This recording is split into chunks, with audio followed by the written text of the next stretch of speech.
Hello friends, माझी लाडकी बहीण योजना April आणि मार्च या 2 महिन्यांच्या हप्त्याचं वितरण आता पूर्णतः थांबलेलं आहे. या महिन्याच्या 12 ते 16 तारखेमध्ये महिलांना माझी लाडकी बहीण योजनेचे 2 हप्ते आले होते. त्यामध्ये बऱ्याचशा महिलांना हप्ता हा म्हणजे सगळ्याच महिलांना हप्ता ज्यांना हा हप्ता आला आहे तो 2 टप्प्यांमध्ये आला आहे. अगोदर 1500 आणि नंतर 1500. परंतु ह्या महिन्यामध्ये अशी गोष्ट झालेली आहे की खूप साऱ्या महिला ह्या लाडकी बहीण योजना या लाभापासून वंचित राहिलेल्या आहेत. आणि ज्यावेळेस सरकारला ही गोष्ट कळाली त्यावेळेस सरकारला कळाली त्यावेळेस सरकारने याच्यावरती स्पष्टीकरण देणं अत्यंत गरजेचं होतं. आता जर आपण बघितलं तर ठिकठिकाणी जिल्ह्यांमध्ये नंदुरबारचीच गोष्ट जर बघितली तर नंदुरबारचे जे तिथले अधिकारी आहेत त्यांनी सांगितलं आहे की जवळजवळ जितके फॉर्म्स लाभार्थ्यांनी फॉर्म भरले होते त्याच्यापैकी जे फॉर्म त्यांनी पात्र केले होते त्या पात्र फॉर्मपैकी फक्त 10 ते 15% महिलांना पैसे आलेले आहेत आणि बाकी महिलांचा लाभ हा बंद झालेला आहे. त्यावरती शासनाने कठोरात कठोर नाही का लवकरात लवकर गोष्टी केल्या पाहिजेत. फॉर्मची जी अर्जाची तपासणी आहे, जे रद्द झालेले फॉर्म आहेत त्याच्याबद्दल कडकडीत असे ते फॉर्म नीट व्यवस्थित चेक केले पाहिजे की त्यामध्ये खरंच एखादी गरजू लाडकी बहीण जी आपली आहे ती गेली आहे का. कारण की तुम्ही जर बोगस लाडक्या बहिणींना पैसे देत असाल तर याचा उपयोग नाही आहे. आणि खरं तर महिला सक्षमीकरणाच्या बाजूने सरकारनं काम केलं पाहिजेत. आज जर विचार केला तर 1500 रुपये जे आहेत ठीक आहे, एखाद्यासाठी 1500 रुपये पण खूप असतात आणि त्याच्यामध्ये ते पोरांच्या ट्यूशनची फी असते किंवा घरातली काही गोष्ट असते ते गोष्टी होतात.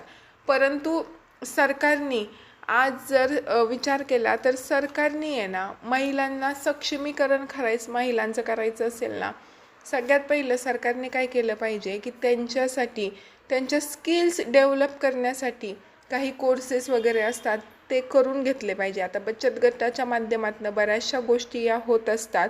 बऱ्याचशा गोष्टी सरकार महिलांना शिकवत असतं. आरी वर्क क्लास असेल, टेलर क्लास असेल, पार्लरचा कोर्स असेल, त्याचं सर्टिफिकेटसुद्धा महिलांना मिळतं. परंतु याची अवेअरनेस जी आहे ना ती कुठंतरी कमी आहे आणि त्यामुळे महिला ह्या गोष्टी करत नाहीत. आणि जरी समजा तुम्ही क्लास केला तरी तिथून पुढं भांडवलाचा प्रश्न येतो आणि त्यानंतर गोष्टी होत नाहीत. असो, तो विषय वेगळा आहे. आता याच्यामध्ये मला फक्त एवढंच सांगायचं आहे की सरकारने आता असं सांगितलेलं आहे की सरकारला असं निवेदन केलेलं आहे की ज्या कुणी अपात्र लाडक्या बहिणी होत्या त्या अपात्र लाडक्या बहिणींचे अर्ज पुन्हा तपासण्यात यावेत. पुन्हा त्यामध्ये काही खरंच गरजू पात्र महिला गेल्यात की नाही याची तपासणी सरकारने करावी आणि लवकरात लवकर ज्या काही गरजू महिला आहेत त्यांचा हप्ता हा देण्यात यावा. कारण आत्ता आदिती तटकरे यांनी सांगितले की निधी मंजूर झालेला आहे आणि महिन्याचा हप्ता महिलांच्या खात्यामध्ये क्रेडिट होणार आहे. त्यामुळे याच्यावरून असंच वाटत आहे की आता डायरेक्ट मे महिन्याचा हप्ता ज्या पात्र भगिनी आहेत त्यांना भेटेल आणि ह्या महिन्यात ज्या काही महिलांचे फॉर्म अपात्र झालेत किंवा त्यांना हप्ता आलेला नाही आहे तर त्यांच्याबद्दल सरकार काय विचार करतंय असं आता सरकारच्या बोलण्यातून दिसत नाही आहे.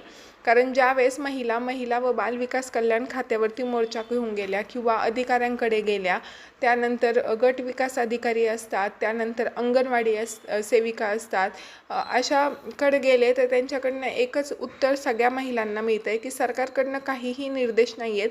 KYC करण्यासाठी वेबसाईट चालू करण्यासाठी जे काहीही पावलं सरकारकडनं नाही आहेत किंवा आम्हाला तसे निर्देश आलेले नाहीत. त्यामुळे तुम्ही इथं डॉक्युमेंट जमा करू नका, तुम्ही आमच्याकडं येऊ नका, अशा पद्धतीचंच जे आहे ते बोलणं अधिकाऱ्यांकडनं पण येत आहे. त्याच्यावरून असं वाटतं की ज्या महिलांचे पैसे आले नाहीत त्यांचे पैसे आता येतील का नाही येतील हे थोडंसं, कारण आत्तापर्यंत सरकारकडनं काहीतरी सरकारच्या कानावर तर ह्या गोष्टी गेलेल्याच असणार आहेत की इतक्या महिलांना पैसे गेलेले नाही आहेत.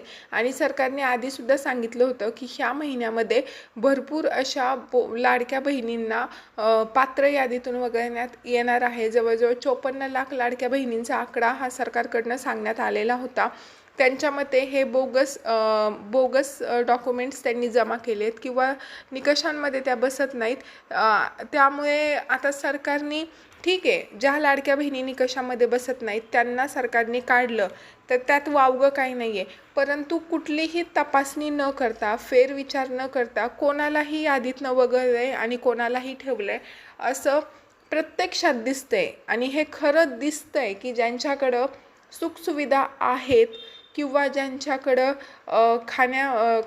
म्हणजे आहे बऱ्यापैकी सगळ्या गोष्टी, त्यांना पैसे आलेले आहेत. आणि ज्या खरंच खूप कष्ट करू आणि ज्यांना पैशांची नितांत गरज आहे अशा महिलांना पैसे आलेले नाही आहेत. त्यामुळे सरकारने आता याच्यावरती एकच करावं की अर्ज पुन्हा तपासावेत आणि त्यातल्या ज्या काही लाडक्या बहिणी खरंच निकषांमध्ये बसत आहेत त्यांना एप्रिल आणि मार्च महिन्याचे पैसे देण्यात यावे आणि मे महिन्याचा हप्ता त्यांचा चालू व्हावा. थँक्यू. व्हिडिओ आवडला असेल तर लाईक करा.